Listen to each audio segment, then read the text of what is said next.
चंद्रहास जी के जीवन में अब कोई नहीं है, सब छोड़ करके चले गए। माँ चली गई, पिताजी चले गए, राज्य छूट गया, और अब धाई माँ जिसने पाल पोस के बड़ा किया, 5 वर्ष के चंद्रहास जी को, वो भी छोड़ के चली गई। सब दूर रहने लगे। चंद्रहास जी अब अपना मन कैसे लगावे? 5 वर्ष का बालक वृक्ष के नीचे बैठते हैं और वहीं बैठ कर के केवल ठाकुर जी का कीर्तन करते हैं, ठाकुर जी को याद करते हैं। कृष्ण माँ हैं, कृष्ण पिता हैं, कृष्ण ही मेरे सर्वस्व हैं। बैठे थे चंद्रहास जी, ध्यान लगाकर के नेत्रों से अश्रुपात हो रहा था। तभी आकाश मार्ग से नारद जी जा रहे थे। बंधुओं, ये बात प्रमाणित है, आचार्य चरण इस बात पर प्रमाण देते हैं। आप लोग नाम जप करते हो, आप लोग नियम से सेवा करते हो, आप लोग अपने गुरु प्रदत्त प्रणाली में रहते हो, इसका परीक्षण कौन करता है? नारद जी करते हैं। नारद जी नित्य प्रत्येक वैष्णव के घर जाते हैं और उसके घर में जाके पूरी व्यवस्था देखते हैं, रसोई कैसी है, सेवा कैसी है, कितना भाव है, कितना कुभाव है, कितने विचार हैं, कितने अविचार है, सबका दर्शन नारद जी करते हैं। और फिर नारद जी मार्क्स देते हैं एवरी डे। अभी तक नहीं मिले ठाकुर जी, या को मतलब क्या है? नारद जी ने फेल ही कर रखे हैं, हम विचारों में पास नहीं है। नारद जी महाराज आकाश से देखते हुए जा रहे थे। हरिदास वर्य हैं नारद जी, हरिदासों में श्रेष्ठ। नारद जी ने जैसे देखा चंद्रहास बालक को, देवतुल्य हैं, तुरंत नेत्र बंद कर दे। पूरा चंद्रहास जी का चरित्र आ गया उनके चित्त में। अरे इसकी तो माताजी मर गई, पिताजी चले गए, राज्य छूट गया, सब कुछ छूट गया, अब धाई माँ भी चली गई, और अब ये बैठ के ठाकुर जी का चिंतन। ठाकुर जी को जानता नहीं है, केवल धाई माँ कह गई कृष्ण ही तुम्हारे पिता माँ हैं, उनके पास जाओ। उनका चिंतन कर रहा। नारद जी प्रकट हो गए सामने। चंद्रहास जी को बढ़िया सुगंधी सी आई तो नेत्र खोल करके देखा। आहा, सुंदर वीणा हाथ में लिए, देव दत्ताम मिमाम वीणाम स्वरत ब्रह्म विभूषिताम मूर्छयित्वा हरि कथाम गायमानश्चराम्यहम्। नारद जी सामने खड़े हैं। चंद्रहास जी बोले, हे ऋषिवर, मैंने अनेक संत ऋषियों के दर्शन किए, पर आप जैसा तेज और आप जैसी उपस्थिति से जो मेरे चित्त में प्रसन्नता, ऐसा मुझे पहले कभी नहीं हुआ। आप कौन हो? नारद जी बोले, मैं नारद हूं। ये नारद कौन है? चंद्रहास जी को क्या पता, कथा आदि तो कभी सुनी नहीं। नारद जी बड़े प्रसन्न बोले, नारद चंद्रहास, मैं परम भक्त हूं ठाकुर जी का, ठाकुर जी मुझसे बहुत प्रेम करते हैं। कौन ठाकुर जी? बोले श्री कृष्ण। श्री कृष्ण नाम सुनते ही चंद्रहास जी तो व्याकुल हो गए। मेरी माँ कृष्ण, मेरे पिता कृष्ण, मेरे सर्वस्व, और जो धाई माँ बोल के गई वही कृष्ण। बोले हाँ, मैं उनको बहुत प्रिय हूं, उन्होंने मुझे भेजा है तुमसे मिलने के लिए। चंद्रहास जी रोने लगे, मेरे सब छोड़ के मुझे चले गए, धाई माँ बोल के गई कृष्ण ही मेरे सर्वस्व में, वो मुझे कैसे मिलेंगे? कृपा करके मुझे बताओ ना। नारद जी महाराज बोले, मिलेंगे, जल्दी मिलेंगे। उससे पहले तुम्हें अभी बहुत कुछ करना है और तुम्हारे द्वारा बहुत कुछ होना है, ताकि और वैष्णवों को भी प्रेरणा मिले। इसलिए चंद्रहास, सबसे पहले तुम दीक्षा ग्रहण करो, आओ मेरे पास। और श्री चंद्रहास जी को सामने बैठा करके श्री नारद जी महाराज ने दीक्षा प्रदान की। अब यहां प्रश्न उठा, कौन सा संप्रदाय? संप्रदाय सब अपने हैं, कोई बड़ा कोई छोटा नहीं, परंतु यदि नारद जी की दृष्टि से देखा जाए तो श्री निम्बार्क संप्रदाय। क्यों? क्योंकि नारद जी की परंपरा निम्बार्क संप्रदाय की है, वहाँ गोपाल मंत्र आदि है। वही दीक्षा नारद जी ने चंद्रहास जी को दी।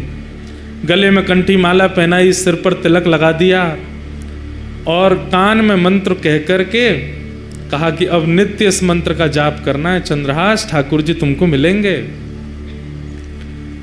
और अब एक चीज और करनी है, क्या? ठाकुर सेवा। सेवा से मन की मनीलता जाती है। मैं कैसे सेवा करूंगा? मेरे पास तो ना घर है, ना मकान है, ना आसन है, ना सिंहासन है, कुछ भी नहीं है। मैं तो खुद पेड़ के नीचे रहता हूँ, कोई आश्रय मुझे मिलता नहीं। कीर्तन गाता हूँ तो कई बार लोग कीर्तन करने के लिए घर पर बुला लेते हैं तो भोजन प्रसाद पवा देते हैं। मैं ठाकुर जी की सेवा कैसे करूँगा? बोले तुम चिंता मत करो, तुम्हारे पास ठाकुर जी हैं। बोले मेरे पास? बोले हाँ। कहाँ हैं? वो तुम जो गोटियों से खेलते हो कंचा, उनको लेके आओ। तो खूब सारे कंचे इकट्ठे किए थे चंद्रहास जी, पूरे दिन अकेले क्या करें, उनसे खेलते रहते थे। उन्हीं कंचों में एक बहुत सुंदर श्याम वर्ण के वो शालिग्राम जी थे और उनको भी रखा था। नारद जी ने ढूंढ करके कंचों के बीच में शालिग्राम जी निकाले, बोले ये हैं, ये ठाकुर जी हैं। चंद्रहास अब इन्हीं की सेवा तुमको करनी है। ये ठाकुर जी हैं, मैं तो इनसे खेलता था। तो बोले तो क्या हो गया, पता नहीं था ना तुमको, अब हम बता रहे हैं ये ठाकुर जी हैं, शालिग्राम भगवान है। फिर शालिग्राम भगवान कौन होते हैं, कैसे होते हैं, पूरी कथा सुनाई नारद जी ने चंद्रहास जी को। ये कौन है, कैसे हैं, कहां से आए हैं, कैसे इनका प्रादुर्भाव हुआ। अभी देवोत्थान एकादशी, तुलसी शालिग्राम विवाह, उस दिन शालिग्राम जी का जन्मोत्सव भी है, उसी दिन शालिग्राम जी प्रकट हुए। पूरी कथा सुनाई। बोले गंडकी नाम की परम भक्ता ने भगवान की स्तुति गाई कि मैं यशोदा जी की तरह गोद में खिलाना चाहती हूँ। तो ठाकुर जी ने सतयुग त्रेता द्वापर में तो उनकी गोद में वास्तविक में खेले, पर कलयुग आते ही भगवान ने आज्ञा की कि अब देवी ये कार्य नहीं हो पाएगा। गंडकी रोने लगी तो आपकी वाणी सफल कैसे होगी नाथ? तब ठाकुर जी बोले तो एक काम करो, क्या तुम नदी बन जाओ और हम शालिग्राम बन करके तुम्हारे भीतर विराजेंगे, तुम्हारी गोद में खेलते रहेंगे। और वही गंडकी नदी बन गई, शालिग्राम जी उसमें विराजते हैं। ये पूरी कथा नारद जी ने चंद्रहास जी को सुनाई। चंद्रहास जी ने शालिग्राम जी की महिमा जान करके बड़े प्रसन्न हो गए और कहा, पर गुरुदेव मैं सेवा करूं कैसे? ना मुझ पर चंदन है, ना रोली है, कुछ भी तो नहीं है, ना इत्र है, ना कोई माला है, क्या कैसे करूंगा? तब नारद जी ने कहा, बोले सबसे सरल सेवा है इनकी। बोले क्या? दिखा के खाओ, धो के पी लो। जो भी खाना है इनको दिखा के खाना है, और जो भी पीना है इनको उसमें धो करके ही पीना। उस समय चाय आदि तो कुछ होती नहीं थी, दूध था और पानी था। बोले जब दूध पियो तो इनको धो दो, जो बचे उसको पी लो, जब जल पियो तब भी इनको धो दो, पी लो, और जो भी पाओ इनको दिखा के खाओ। अब सुनिएगा कितने सरल हैं चंद्रहास जी।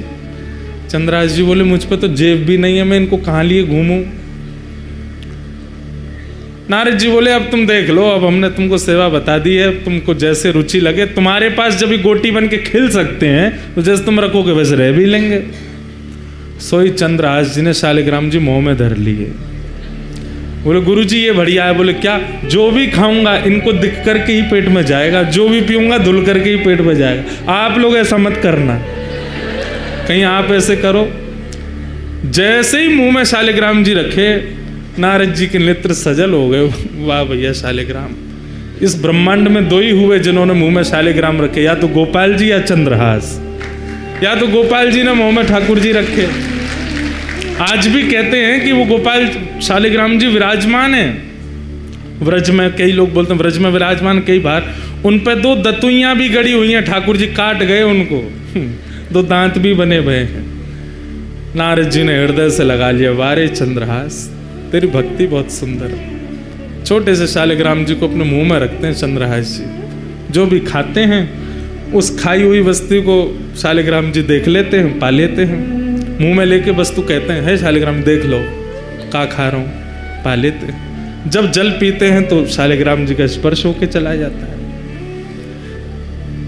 ऐसे चंद्रहास भक्त। नारद जी ने उनको पूरी विधि बता दी, भजन कैसे कर